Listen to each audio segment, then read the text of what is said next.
চলে এসেছি আমাদের সেই গন্তব্যস্থল ধরাইল জমিদার বাড়িতে।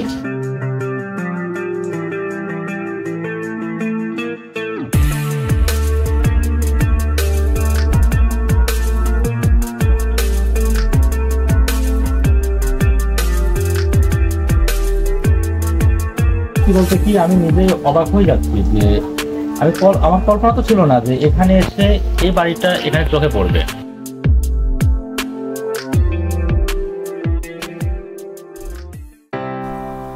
আপনি কি জানেন নাটোরের এমন একটি জমিদার বাড়ি আছে যেটা আজ ধ্বংসের মুখে? আসুন ঘুরে দেখি ইতিহাসের সাক্ষী সেই বাড়িটি। ভিডিওটি শেষ পর্যন্ত দেখুন।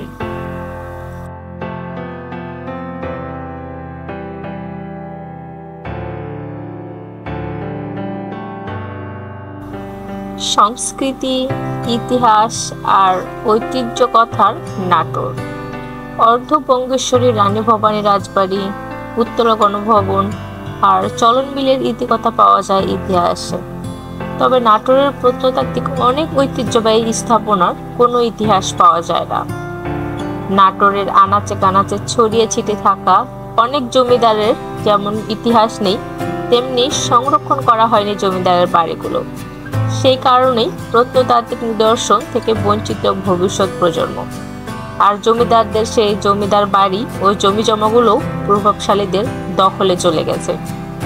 হ্যাঁ বন্ধুগণ, আমাদের সেই বাড়ির উদ্দেশ্যেই আজকে যাত্রা। আমরা আজকে চলে যাচ্ছি এমন একটি জমিদার বাড়িতে, যে জমিদার বাড়ির কথা অনেকেই জানলেও বেশিরভাগ মানুষেরই অজানা, এবং সেরকমই একটা বাড়ির উদ্দেশ্যে আজকে আমরা যাত্রা শুরু করেছি।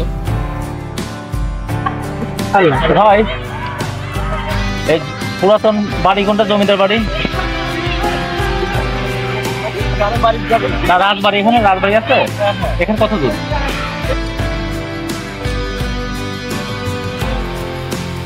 তেরোশো 11 বঙ্গাব্দে সদর উপজেলার দীঘাপতিয়া ইউনিয়নের ধরাইল গ্রামে জমিদার শশাঙ্ক চৌধুরী নির্মাণ করেন ধরাইল জমিদার বাড়ি।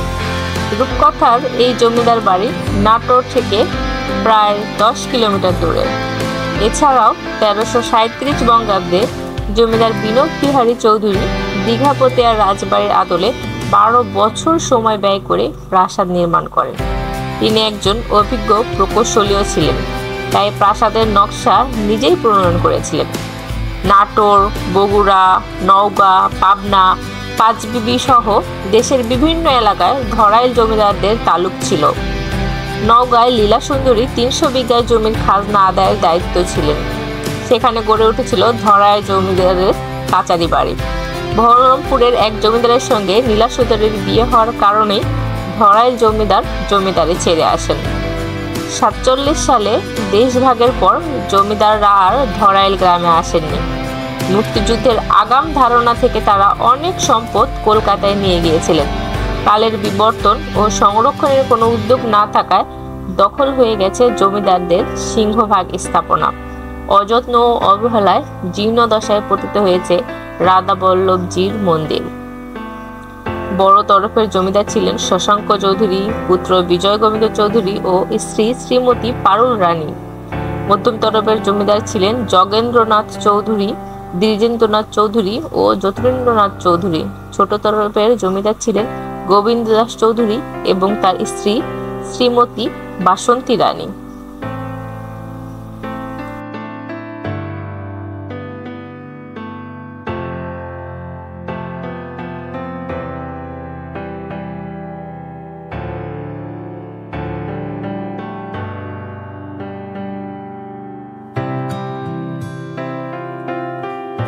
চলে এসেছি আমাদের সেই গন্তব্যস্থল ধরাইল জমিদার বাড়িতে, এবং বাড়িটা এত ভিতরে আমাদের আসতে অনেক টাইম লেগে গেছে, প্রায় 2.5 থেকে 3 ঘন্টা সময় লাগছে, এবং 3 ঘন্টা পরে আমরা অবশেষে এই জমিদার বাড়িতে এসে পৌঁছেছি।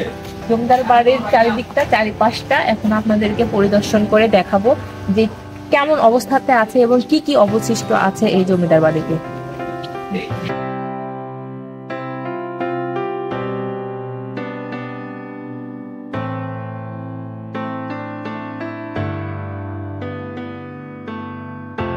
বাড়িটা প্রায় একদম ধ্বংসাবশেষ যেটাকে বলে, যেটা আছে এই পাশে যে বাড়িটা, এটা একদমই প্রায় ভেঙে চুরে সব শেষ, শুধু বাড়িটার অস্তিত্ব আছে। এবং আমার সামনে আরেকটা বাড়ি আছে, ওই বাড়িটা অনেক সুন্দর এবং ওইটা দেখে বোঝা যাবে না যে এত আগের একটা বাড়ি। ওই বাড়িটা অনেক সুন্দর আছে, তবে এই বাড়িটা একদম মানে কিছুই নেই, সবকিছু ওই ধ্বংস হয়ে যাওয়ার মতন হয়ে গেছে। এই পাশটাতে সিঁড়ি ঘর, মানে ছাদে ওঠার যে সিঁড়ি ঘরটা, এবং এত সুন্দর ডিজাইন, একদম অত্যাধুনিক যুগের ডিজাইনের মতন ডিজাইন। দেখাও সিঁড়ি ঘরটা ভিতরে। পাঁচরানী জমিদার ছিলেন গোকুলধাম চৌধুরী, পুত্র বিনোদ বিহারী চৌধুরী এবং শ্রী বাবু চৌধুরী। অন্যান্য জমিদারদের মধ্যে ছিলেন হরেন্দ্রনাথ চৌধুরী। জমি জমা এবং সম্পদের প্রভাবপতি অনুযায়ী জমিদারি এভাবে ভাগ করে দেওয়া হতো। কথিত আছে ধরাইল জমিদাররা খুবই সম্পদশালী ছিলেন। নাটোর রাজা অনেক সময় নবাবের কর পরিশোধে অর্থ সংকট হলে কর্জ নিতেন ধরাইল জমিদারদের কাছ থেকে। খাজনা আদায়, ব্যবসা বাণিজ্য এবং জমিদারি পরিচালনায় খুবই সুদক্ষ ছিলেন এই ধরাইল জমিদাররা।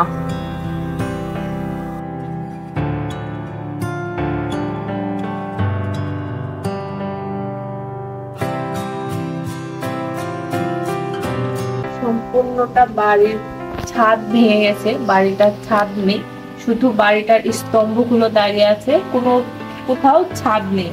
তবে বাড়িটার ডিজাইন এত সুন্দর, এত সুন্দর করে করা, আমাদের অত্যাধুনিক যুগের অত্যাধুনিক বাড়িও এত সুন্দর ডিজাইনের এখন করা সম্ভব না। যত সুন্দর ডিজাইন, যত সুন্দর কারুকাজ, দেখে যে কেউ পরিবেশটা এবং বাড়ির ডিজাইনটা মুগ্ধ হয়ে যাবে।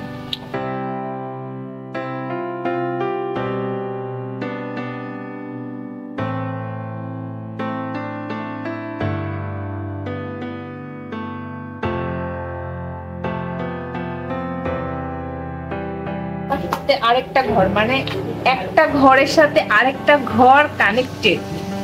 এক ঘরে যদি কেউ প্রবেশ করে তাহলে সব ঘরেই প্রবেশ করতে পারবে, একটার সাথে আরেকটা কানেক্টেড, প্রত্যেকটা ঘরে এরকম।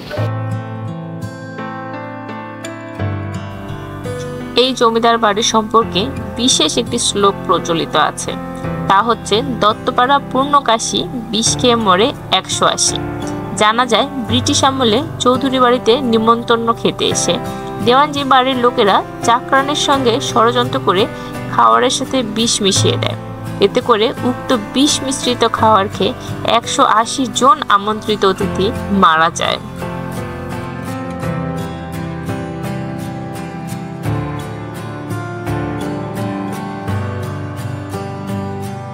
ধরাইল জমিদারেরা ব্যবসা বাণিজ্য পরিচালনা করতেন কলকাতার ব্যবসায়ীদের সঙ্গে।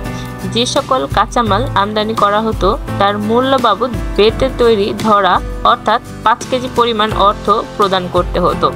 সেই ধরা শব্দ থেকেই ধরাইল শব্দের উৎপত্তি হয়। প্রত্যেকটা বাড়ি অত্যাধুনিক ডিজাইন এবং বাড়ির প্লাস্টার গুলো এত সুন্দর। যদি এটা সুন্দর করে পরিষ্কার করে ধুয়ে মুছে পরিষ্কার করা হয় তাহলে মনে হবে যে এটা একদম নতুন। এত আগের যুগের একটা বাড়ি, তারপরেও এটার প্লাস্টার, এটার ডিজাইন, কারুকাজ অসাধারণ।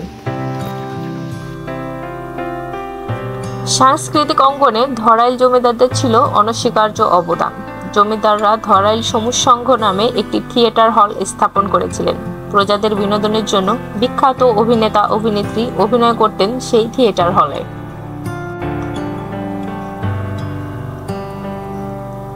আমার এই ভিডিওতে আমি আপনাদেরকে যতটুকু দেখাচ্ছি এটা সম্পূর্ণ রাজবাড়ি না, আমি আপনাদেরকে কিছু অংশ দেখাতে পেরেছি। আমি আজকে বের হয়েছি এবং অনেক বৃষ্টির মধ্যে রাস্তাতে আটকা পড়ে আমি আসতে পারিনি সময় মতো। আস্তে আস্তে প্রায় সন্ধ্যা হয়ে গেছে বলে আমি সম্পূর্ণ রাজবাড়িটা আপনাদেরকে ঘুরে দেখাতে পারলাম না। এটা শুধু সামনের অংশ এবং একটি শিব মন্দির আমি আপনাদেরকে দেখাচ্ছি, এছাড়াও আরো অনেক অংশ অবশিষ্ট আছে। এই পাশের এই বাড়িটা হিন্দু ধর্মাবলম্বীরা ওনারা হয়তো মন্দিরের হিসাবে এটা ব্যবহার করে, এই জন্য এটা তালা বন্ধ, তারা আমি যতটুকু আমার ধারণা, আমি এখানে একদম শেষ সময়ে মানে সন্ধ্যার দিকে প্রায় আসছি, আমি স্থানীয় কাউকে সেরকম পাইনি যে তাদের মতামত নিব, জিজ্ঞেস করব। যদি কাউকে পাই দেখার রাস্তাতে, তবে তাদের কাছ থেকে সম্পূর্ণ ইতিহাসটা তুলে ধরার চেষ্টা করব যদি পাই। তবে এটা দেখে আমার মনে হচ্ছে যেরকম করে এটা ডেকোরেট করা বা এটা ডিজাইন করা, এটা একটা মন্দির হিসেবে ব্যবহার করা হচ্ছে এখন।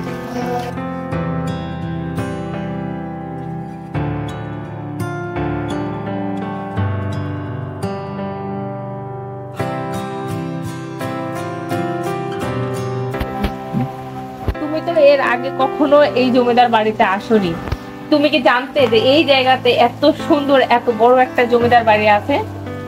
আর সত্যি বলতে কি আমি নিজে অবাক হয়ে যাচ্ছি যে আমার কল্পনা তো ছিল না যে এখানে এসে এই বাড়িটা এখানে চোখে পড়বে, বা চোখে পড়বে বলতে জিনিসটা দেখে এত ভালো লাগছে যে আমাদের বাড়ির কাছে এত সুন্দর একটা জমিদার বাড়ি এখানে আমরা না এলে দেখতাম না, না এলে আর না আসলে বিশ্বাস করতে পারতাম না। আমি কখনো এই বাড়ির নামই শুনিনি। আমি হঠাৎ করে একজনের মুখে শুনলাম যে এই জায়গাতে এরকম একটা বাড়ি আছে, তবে বিশ্বাস করতে পারিনি যে এই জায়গাতে এত সুন্দর একটা বাড়ি আছে। তোমারও, আমার ধারণা মতো তোমারও এটা বিশ্বাসের বাইরে ছিল যে এই জায়গাতে আমরা এরকম একটা বাড়ি পাবো। হ্যাঁ, জমিদার বাড়ি তো দেখেছি এর আগে, কিন্তু মানে এত ভালো আমার মনে হচ্ছে যে কোথাও আমার চোখে এখনো পড়েনি। অ্যাকচুয়ালি এটা খুবই ভালো একটা বাড়ি। আচ্ছা,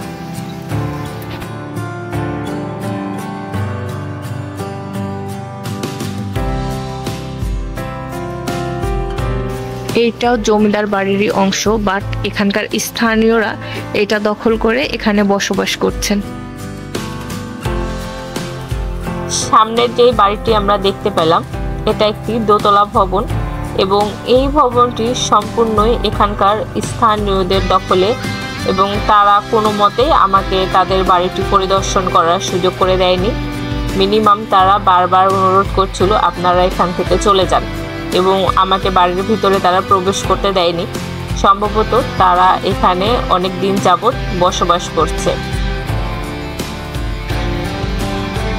আমি এখন যে স্থান দিয়ে হেঁটে যাচ্ছি, এটা দুই তরফের দুইটা প্রাসাদ, এবং বর্তমানে এটা একটা তরফ একজন দখল করে বসবাস করছেন এবং আরেকটা মসজিদ। আমরা আসছি এমন একটা পরিবেশে যেখানে বৃষ্টি এবং এত দূরের রাস্তা, আমরা আস্তে আস্তে রাত হয়ে গেছে এবং প্রচুর বৃষ্টিতে আমরা আসতে পারিনি। বাট যদি আমি আরো আগে আসতাম তাহলে আপনাদেরকে আমি আরো সুন্দরভাবে জায়গাটা উপস্থাপন করে দেখাতে পারতাম।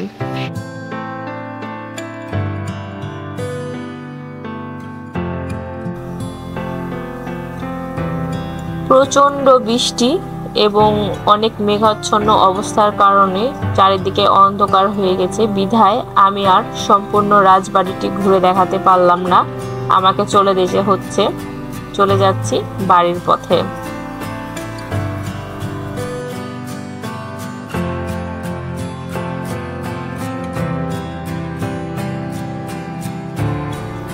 সর্বোপরি আমি একটা কথাই বলতে চাই, ঐতিহ্যের অংশ এই ধরাইল জমিদার বাড়ি এখন অযত্ন অবহেলায় অস্তিত্ব হারাতে বসেছে।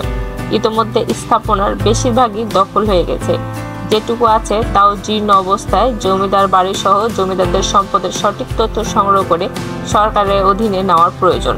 অবৈধ দখলমুক্ত করে সঠিক তত্ত্বাবধানের মাধ্যমে ধরাইল জমিদারের ঐতিহ্য তুলে ধরতে সংশ্লিষ্ট বিভাগ দ্রুত ব্যবস্থা নেবে, এমনটাই প্রত্যাশা এলাকাবাসী।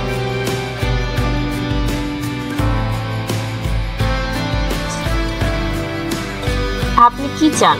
এই বাড়ির ভবিষ্যৎ কি হওয়া উচিত? কমেন্টস করে অবশ্যই জানাবেন। আপনার একটি শেয়ার হতে পারে এই ঐতিহ্য রক্ষার প্রথম পদক্ষেপ। আজকে এ পর্যন্তই। ধন্যবাদ সবাইকে। ভালো থাকবেন, সাবস্ক্রাইব করে পাশে থাকবেন। দেখা হবে পরবর্তী ভিডিওতে। আল্লাহ হাফেজ।